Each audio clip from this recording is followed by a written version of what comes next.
As a kid, I used to do the randomest things just to keep me entertained. Sometimes I would bounce a ball off the wall in the hall until I'd hear my mother call for me to stop. While other times I'd play a game of tag with my brother in our home, which only ever lasted about 30 minutes or so because every place you could possibly run was a dead end. I remember one summer when our family was visiting our grandmother. For some reason, I got really into making traps for a few days. So, my grandma had an old and small 2-story run-down sauna house on her property. It was next to some kind of really deep, marsh-looking pond. At some point, it was supposed to be fixed, but no one ever got around to it. And as kids, my cousins, friends, and I would always like to play either in or around the sauna. Well, on this particular visit, some of the adults noticed that either a bum or a drunk had spent the night in the sauna, or at least tried to. I don't really remember. What I do remember though is hearing this from my parents and thinking, hey, I'm gonna build some traps. I talked to my brother and cousin about this, and they were like, heck yeah, let's do this. So we gathered up some things that were lying around, and we brought them all to the sauna house. What we had was an old kettle, some rusty bent nails, and a lot of string. Now, since the sauna had 2 stories, we blocked the entrance to the first floor of the sauna house with some old firewood that was already there. Then we threw some of the rusty nails everywhere for good measure. Personally, I was expecting whoever was breaking in to step on the nails and get impaled, but that never happened. I wasn't a violent kid, I swear. With the ground floor secured, we moved to secure the second floor. Now, the second floor had 2 entrances. The front entrance of the second floor had no ladder leading up to it, so what we did was we nailed the entrance door shut with the few rusty nails we had left.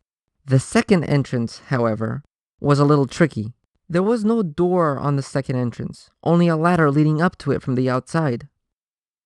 All we had left was an old kettle and lots of string. After about 5 minutes of thinking what we could do, all of our faces lit up at the same time. It's like we had the exact same idea. Pee in the kettle! I was a kid, don't judge me. Anyways, moving on.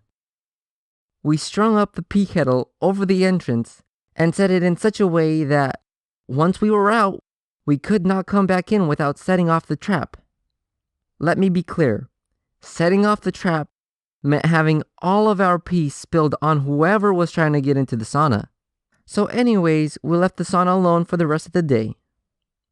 The next day, when our cousin came over to play again, we went to the sauna house and checked our traps. Sadly, to our disappointment, none of the traps were set off. And because we wanted to play in the sauna again, out of the 3 of us, I was chosen to somehow maneuver myself into the sauna and deactivate the pee trap.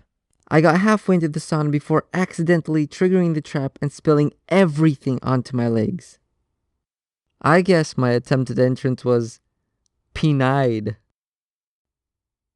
Anyways, my brother and cousin were lucky enough to jump out of the way of the splash just in time.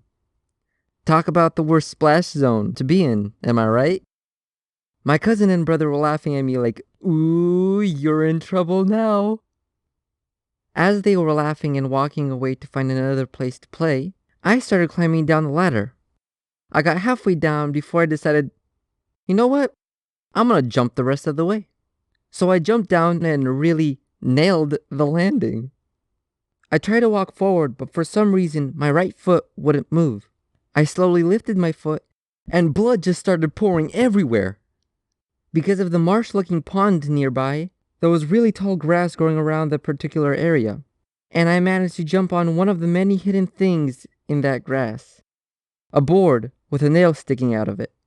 Lucky for me, the nail didn't go all the way through my foot. Unlucky for me, I was bleeding out and I couldn't scream for help.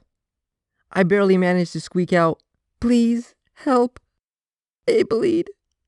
And I'm so thankful that my bro heard me.